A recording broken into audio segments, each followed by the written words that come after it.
Welcome back to Melodic Memories of Light's Monarch. I'm Casey, and today I want to start off by talking about some quick Black Veil Brides news.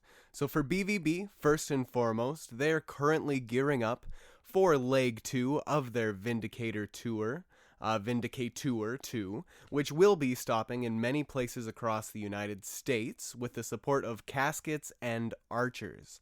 Though, depending on the date you attend, you'll have Holy Wars or Autumn Kings opening the show for you. Get your tickets quick, as it does kick off in Phoenix, Arizona on August 27th. Also, next, I just wanted to mention the pause prints that released a while back, like a week or two ago. Wow, do they ever look fantastic.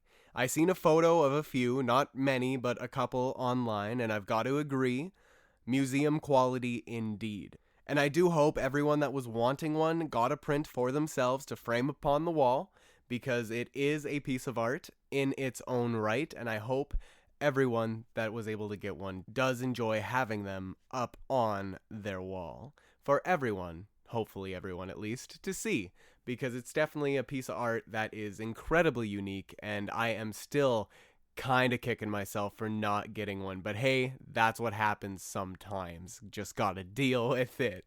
Now, for one more thing regarding Black Veil, I wanted to touch on this because it did just drop today. Andy, he talked about his love and influence for his favorite band, AFI.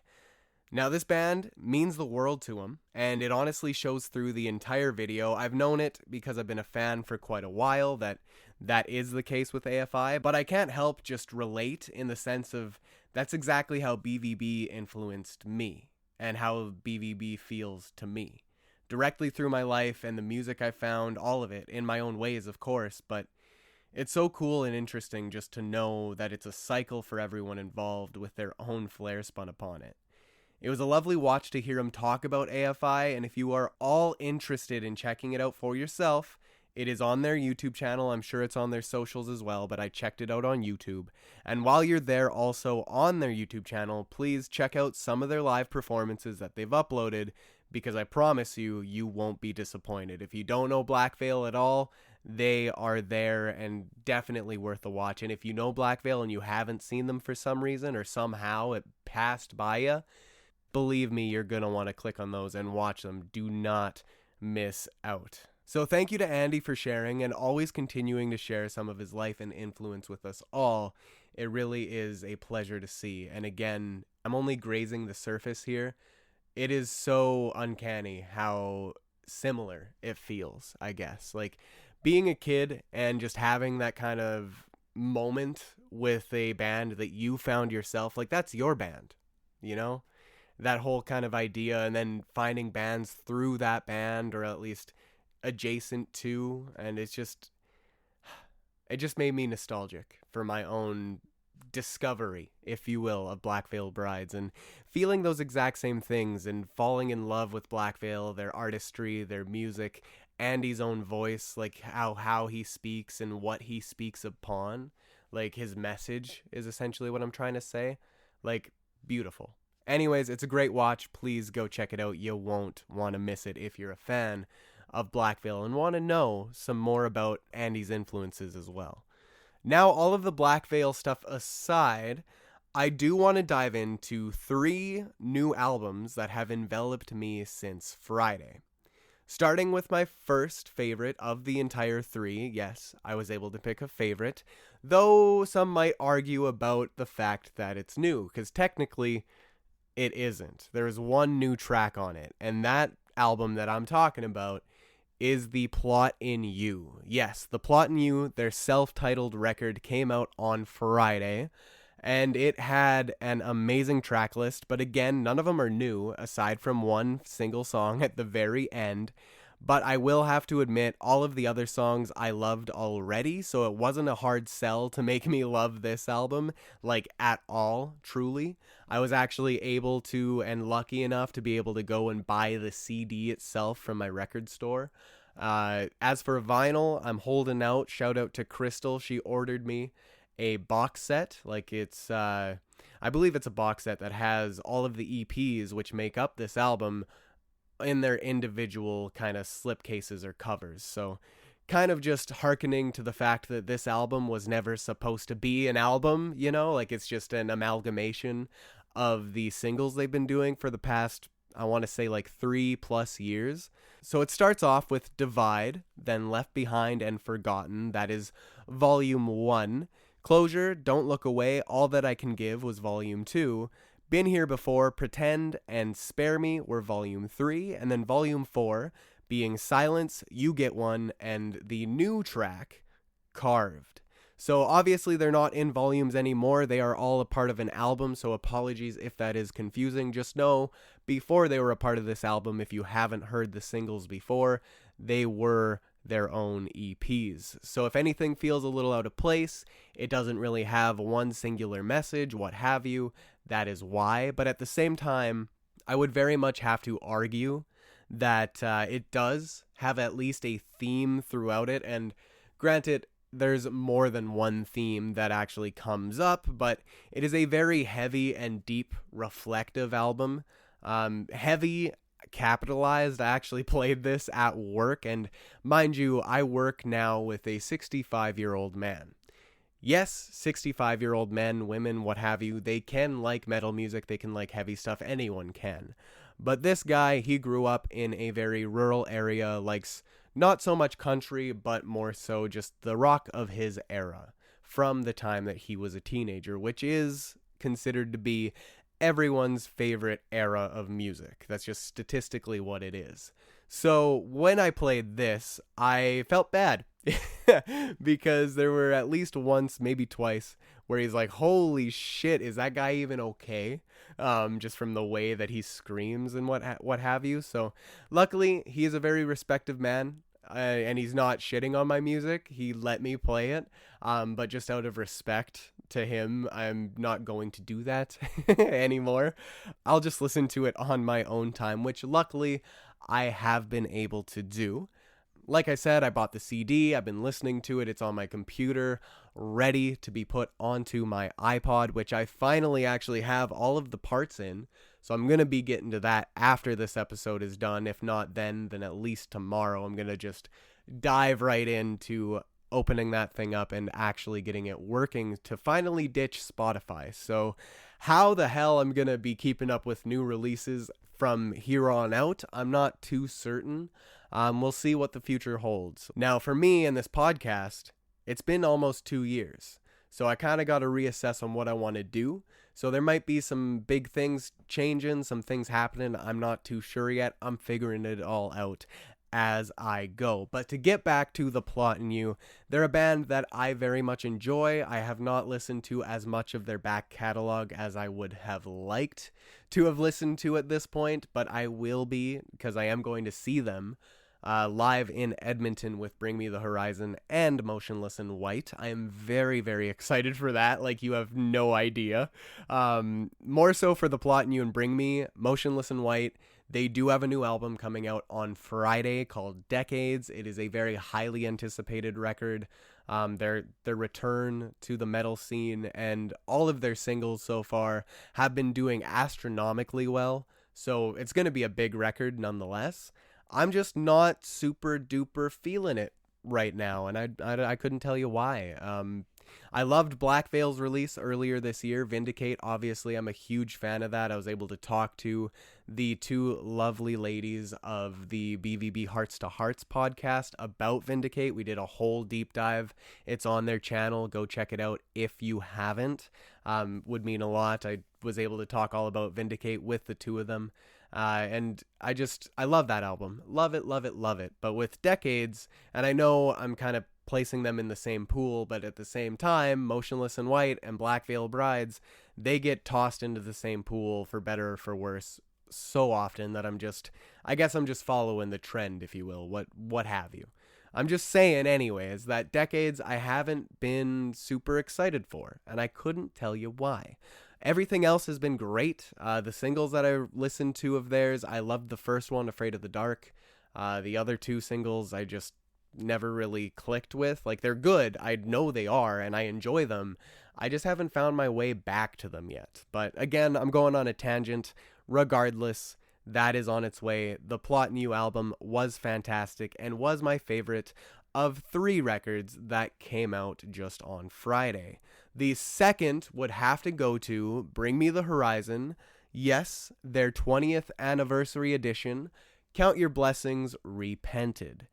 A heavy, heavy record. This one I didn't even bother playing until I had time alone and I was able to actually play it at the record store when I worked over the weekend. It was a really, really good record. It's deathcore at its finest. It sounds so good. Granted, that is if deathcore is your thing. I know it is not for everyone. You might feel blown back in certain moments of this record, but if you like heavy music, if you like deathcore specifically, this record was back then in 2006 one of the originals. One of the ones that kind of started this game of deathcore, really popped it off, if you will. And it suffered. Unfortunately, the production back in the day, nowhere near as good as it is today. And believe me, it shows. It shows so vividly. You listen to this record, it sounds modern. Completely modern, even with having been released in 2006. And yes, I know it's not a remaster, it is a re-recording. Of course it's going to sound modern, but that is the point of why it exists. It is to give these songs the light of day to people that haven't heard them before, or at the very least people that passed up on it because they couldn't get into it because of the production. Regardless of what camp you found yourself in, even if you were in the camp of being a fan of the original of this record, hopefully y'all enjoy this version of it as well, because I personally really did. Now, the track list itself goes Pray for Plagues, Tell Slater Not to Wash His Dick, For Stevie Wonder's Eyes Only, Braille, A Lot Like Vegas, Black and Blue, Slow Dance, Dragon Slaying, I Used to Make Out with Medusa, 15 Fathoms, Counting, Off the Heeze, and Dehumanized. Dehumanized is the one and only brand new song on this version of the record. I very much enjoyed it. I remember watching the premiere for the music video, being like, holy fucking hell, we haven't seen something this gruesome in a very long time from Bring Me the Horizon. I could be wrong in saying that, but for what I've seen anyways.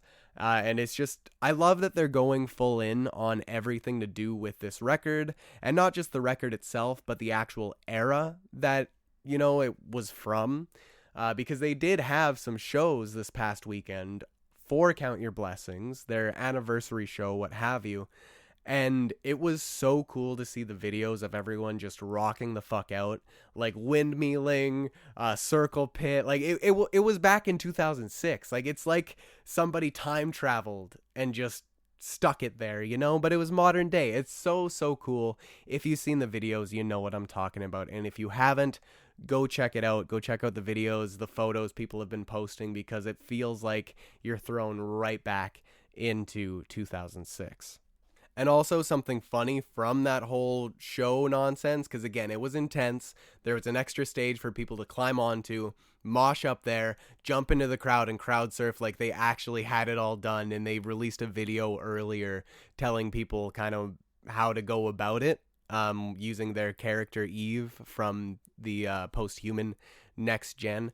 I myself, I will say this right now before I sound like a complete idiot, I don't know the full lore for Bring Me the Horizon. I know they have one, and I know they have characters, but I don't know all of them. So apologies in sounding uneducated on that one. But I at least I admit it and don't pretend. All that said, though, there was another video of a fan in the pit. Ollie literally jumped right on top of them and sprained their ankle. Ollie ended up replying in a comment for it saying, please don't sue me. And I just thought it was kind of comical to be like, you know, it's just a part of the danger of being in that kind of environment. But it is the fun that we focus on as well. So an amazing redone album. I think it is probably one of the best releases of the year. Is it my favorite? No, I don't think so. But it's definitely going to be up there on the list. Now, the last one that is my least favorite of the 3 goes to My Chemical Romance with Danger Days. Their remixed mastered version, deluxe version, whatever they're calling it. The sad thing is I love this album. I love it. I love Danger Days, all of it. I that whole era, I live for it. I very, very much enjoy it. Is it my favorite album of theirs? No, it is not. I will be honest. I'm not going to just try to be different here. But with Danger Days, I was disappointed. Okay? I was just straight up disappointed. And call it what you will. Maybe it is just a me thing, but I'm sure other fans, if y'all are listening, MCR fans in particular, Danger Days fans in particular, you should probably feel the same as me, I would imagine. I need to look online to see what people are saying about this topic. But with Danger Days, they took out the lore bits. And for those that don't know, Danger Days is a concept album. They've been very upfront and clear about it in the marketing for this deluxe edition. Even the merch that they've been releasing on their web store has the characters on it, and Blind, the company, is literally making editions of this record, so maybe there's theories to be made here with why the album ended up as it did, especially with their tour with the Dictator and all that that's going on with the Black Parade. It could all be taken into some account to be like, oh, maybe there's a lore reason for this within their own personal band lore, but that is a reach. Maybe we'll see what happens in the next year or two if they are eventually coming out with new music, or maybe this is a way to kind of reset and bring us back to Paper Kingdoms. I don't know. Probably a more likely scenario is that this was just done by the label because it was deemed it would sell the most. I don't know, but to get to the point anyways and stop rambling, they removed the beginning of the record, Look Alive Sunshine, as well as a couple interludes like the Jetstar and Cobra Kid, and I believe it's called Traffic Report, and then the final one, Goodnight Dr. Death. All of those characters, at least Dr. Death, all of his parts in particular, the interludes of the album, they're gone. They are not in this new deluxe version, and I don't know why, because they actually went out of their way to remove him. The beginning of Na Na Na Na, that song, it opens up with Killjoy's Make Some Noise, because it follows through with Look Alive Sunshine. It blends right into the song as the track ends, if that makes sense. They removed it. They actually edited the song and removed it completely, and I don't know why. I could sit here all day and say I don't know why, but I won't ramble on. It's just there's a lot of theories that I come up with. Maybe, again, it's to do with their own lore. It could be their management. Maybe they weren't happy with the fact it was a concept record, but at the same time, that doesn't make sense, because if that was the case, why would they even bother? And when it comes to it, if this was a way to make it easier for new fans to kind of dive in, isn't the fact of the matter that it's a deluxe edition of an old album, doesn't that mean that mostly old listeners will want to check it out because, hey, my favorite record was remastered, I get it, it's to give it a new life for a brand new audience. It's just very disappointing to see that they changed it. They literally took away a part of what made it amazing. And I know it's such a abysmal part, and obviously it has extra songs on it, extra tracks, and all of it is remastered, so it sounds amazing, but just disappointing. Absolutely disappointing, and I really don't know why. So if anyone listening has any theories of their own, please let me know in the comments below. And also, what did you think of Bring Me the Horizon with Count Your Blessings Repented? And of course, The Plot in You self-titled. Let me know about all of that in the comments below. And while you're there, please leave a like, subscribe, and share with your friends. It means a lot every time you do. Now, next, I wanted to kind of transition just a little bit into a quick segment to talk about PlayStation. No, I'm not going to go on a tangent like I did last time, and no, I'm not going to complain or cry about it. I just wanted to mention that yes, the backlash is still at large. It is lessening every day, though, looking at the tweets that PlayStation's actually putting out there. Less and less people are shitting and hating on PlayStation. And I say shitting and hating in just the sense that they're trying to stand up for their own consumer rights, but I digress. I just wanted to let people know that yes, you can still hate on PlayStation if you're for physical media, and even if you're not for physical media, give us some support. Like, let us have the choice. Even if you don't choose it, at least let us have the choice. I don't understand why that's so hard to just grip as a reality, but here we are in a reality where a lot of people don't let other people have choice. Who would have thought it, right? A little too real on that one.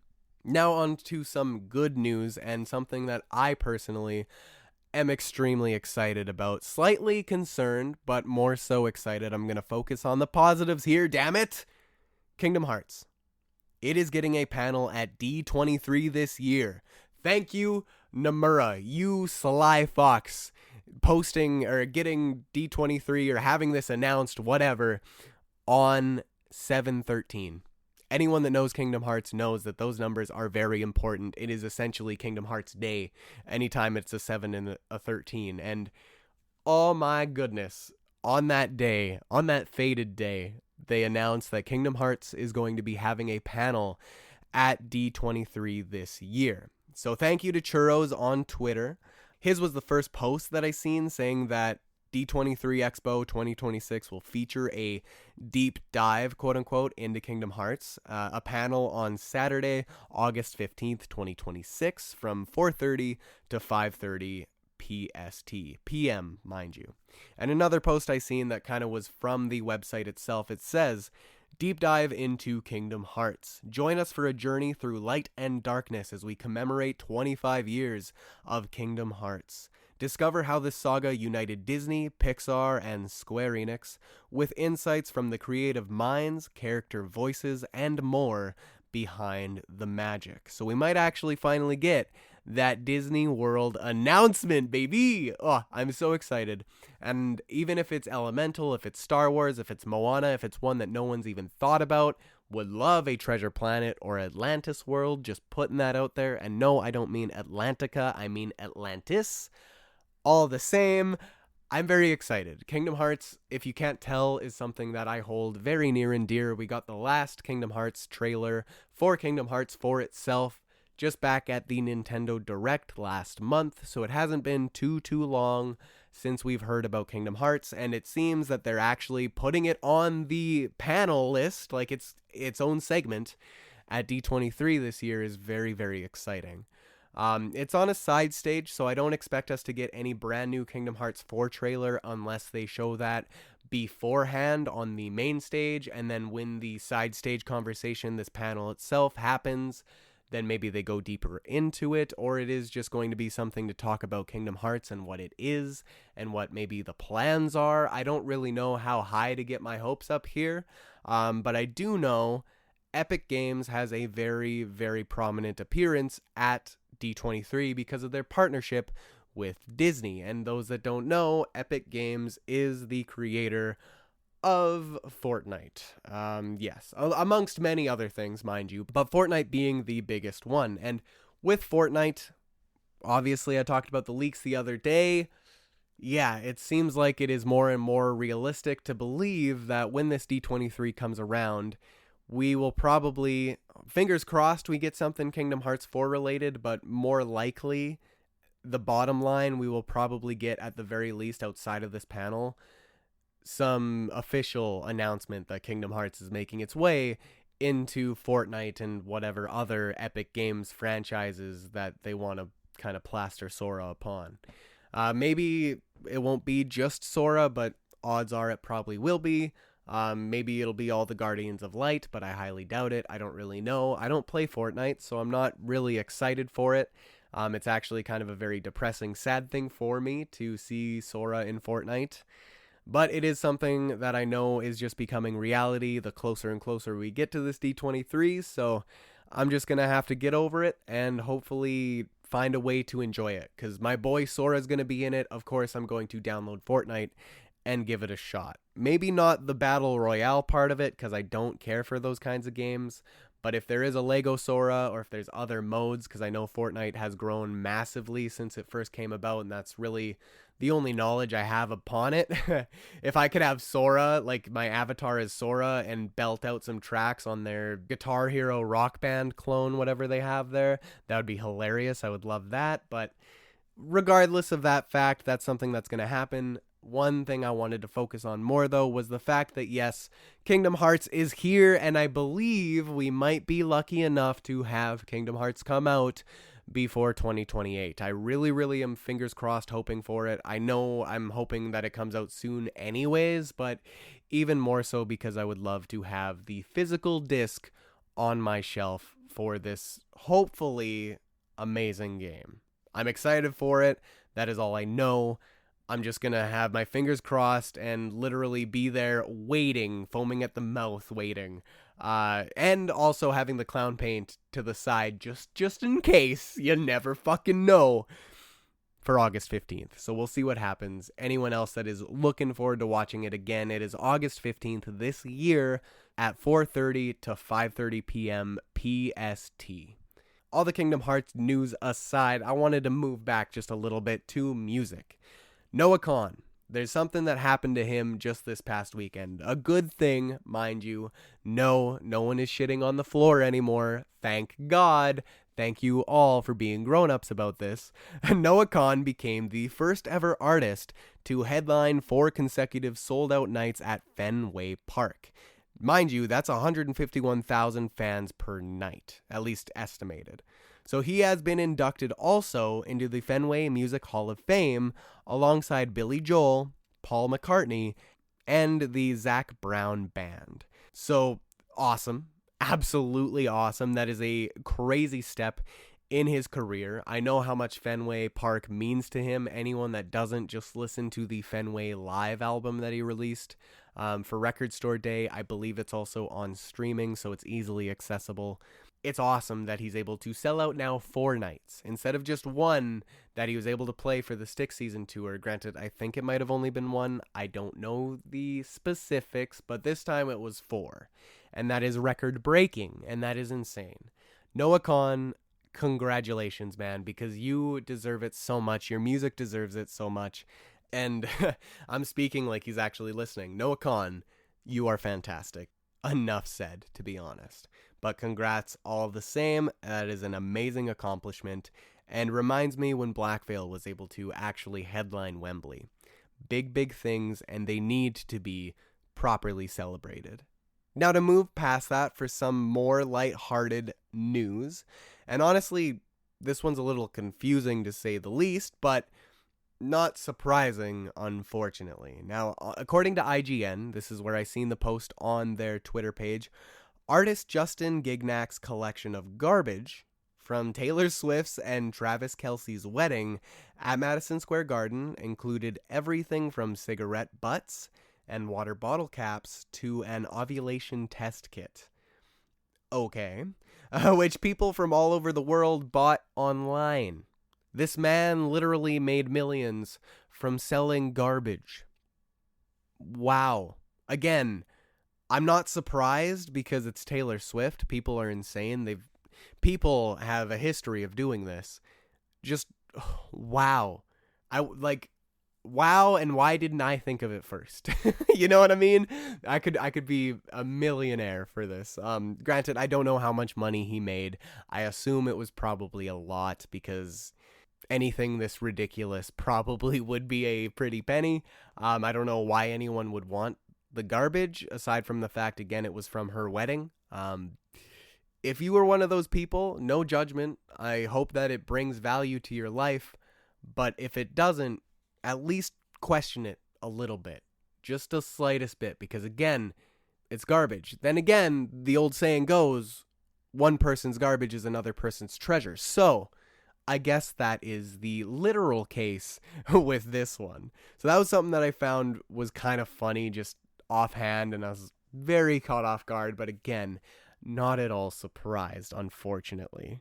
Now the next one, for one more piece of amusing news, like the last one, this time regarding the long-awaited sequel to Spaceballs. Yes, Spaceballs. Everyone that's anyone should know what that is, and if you don't, go watch it, because it is a great film. Now this one, Spaceballs 2, dubbed The New One, had its story synopsis released, and it read as, somehow, Dark Helmet has returned. 40 years after the events of the first Spaceballs, 50 years after the events of Star Wars A New Hope, and 1 year after the events of The Devil Wears Prada 2, the galaxy is once again under threat. A threat so evil, so unstoppable, so completely lacking in any original ideas that it has vowed to bring back the past. Every last bit of it. With Lone Star in hiding, Queen Vespa on the throne, and the Schwartz stretched thinner than a franchise releasing TV episodes theatrically, the only hope for the galaxy is Vespa's undisciplined son, Prince Starburst, and a mysterious palace advisor named Destiny. Together, they must find Lone Star, Yogurt, and any other iconic legendary characters fans are demanding before they discover the hard way that, while some threats you can fight, the reboot is not one of them. That was the story synopsis, or the plot synopsis, whatever you want to call it, for Spaceballs, the next one. Hilarious. I love their humor. I'm so excited. I could go on, but I'm just very excited for the film. I hope it's good. I really, really hope it's good. A shame John Candy, may he rest in peace. A shame that he can't be in this. Obviously, we lost him long before any of this was even a thing, so... And for those that don't know, somehow, again, he is Barf in Spaceballs, the Chewbacca parody, if you will. So, sad to say he's not going to be in it because he literally can't be, and I really hope they don't pull any AI whatever nonsense. I feel like out of respect they won't. Just knowing Mel Brooks, I feel like he wouldn't do that. Again, probably out of complete respect. Crazy to think that that man's 100 years old now, though. Absolutely wild. But again, I won't ramble too much, just wanted to touch on that because I thought it was very amusing and a movie that I'm really looking forward to. To keep in the movie realm, something that was announced for a second time, at least I think it's only the second time, might be more now, but regardless, A Nightmare on Elm Street, the remake, is in the works at Paramount. Now, the film will adapt Wes Craven's original screenplay once again, and yes, we did get this back in 2011. Freddy has been kind of vacant from the horror franchise, reboots and all that. His reboot did not go very well, from what I remember. I haven't seen the movie since then, to be honest. It's been a very, very long time.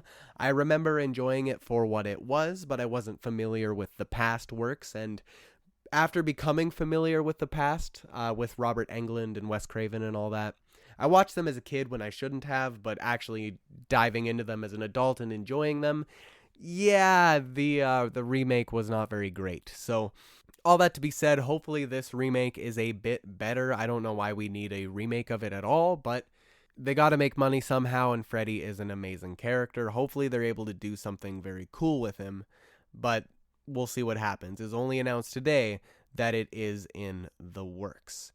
Also, to speak about Freddy, we do have to speak about Jason. They go hand in hand. Why? Not really sure. Aside from the fact of, the history of horror. But regardless, Jason is getting, rather, his mom is getting her own series. A24 is doing a series for the Friday the 13th. I believe it's called Camp Crystal Lake. It got its first trailer. It's releasing on Peacock, at least soon.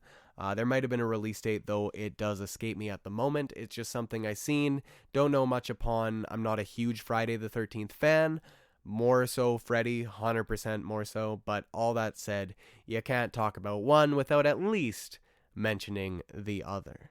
Now, to continue with movies, the MCU is back at it again with a brand new concept art for Avengers Doomsday, which it has been revealed to be 2 hours and 46 minutes long, and we will be getting our first full trailer drop at San Diego Comic-Con this year on July 25th. Now, the concept art at least looks great, but even though they're reaffirming that they're not going to be gripping to nostalgia to really sell this movie, I'd have to beg to differ. With the characters shown in said concept art, I don't understand how that's not the case.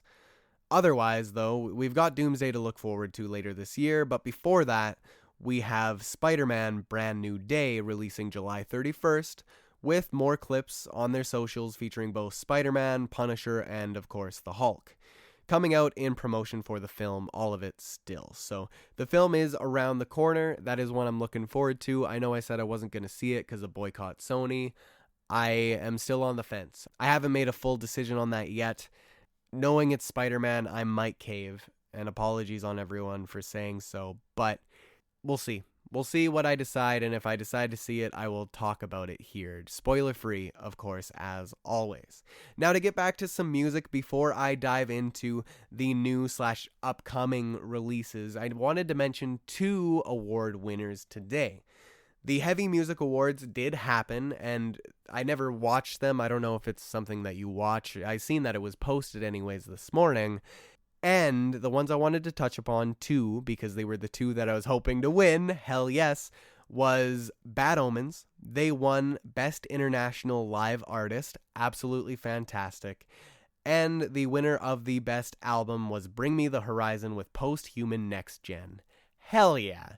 Granted, I don't remember who they were against, so I say I want them to win. More so, the fact of the matter is that I seen it and I was like, hell yeah, they won. I like them. Don't know who else was a part of it. Cannot remember. And apologies on that all the same. Weird to see that Post-Human Next Gen won. That album came out the same year as Clancy, which was 2 years ago now. So, not really sure why it won or was even nominated, but cool nonetheless. I do very much enjoy that album. And Bad Omens, I very much enjoy them. It's funny that the American Bring Me and the UK Bad Omens, if you will, because they go hand in hand, interchangeable. A lot of people mistake one for the other. Crazy that they both won awards. Absolutely wild, and I am all for it. Now, apart from that, the new upcoming releases I want to dive into here are, yes, I know I already mentioned it earlier, but I will mention it once again. Motionless in White, Decades. That comes out on Friday, July 17th, alongside Obsession.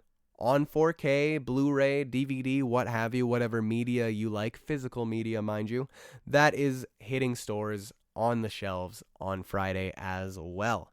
Yes, I'm mentioning Obsession in the same terms of music, apologies, but it's a movie that I'm going to be picking up, and I'm excited to see it because I have not seen it yet, and yes, I am spoiler-free, so that one I'm going to be looking forward to heavily. Once I buy it, I'm probably watching it that night, if not that weekend. Next, Water Parks. Jinx, their album Jinx, their upcoming album, is coming out next Friday, July 24th. We are around the corner from some new Water Parks. I'm excited for that one quite a lot. And to get back to this Friday, because I accidentally scrolled by it, Bitter by Scatterbrain. Yes, Scatterbrain. He is finally back. Brian Birkenheiser, the ex-vocalist of I Prevail, he is releasing his new song Bitter this Friday alongside Decades from Motionless in White and Obsession on 4K. Now some new releases, not upcoming, but new releases. I want to start with the legendary acts themselves, being the Rolling Stones. They released Foreign Tongues, and then the Linda Lindas with Hayley Williams released Closer. Movements released Separate. Bring Me the Horizon released Count Your Blessings Repented, hell yes. My Chemical Romance with Danger Days, The True Lives of the Fabulous Killjoys Deluxe Edition. Syndrome and Call Me Charisma released a song together. I would try to pronounce it, but I have no idea what that title is. I have not yet listened.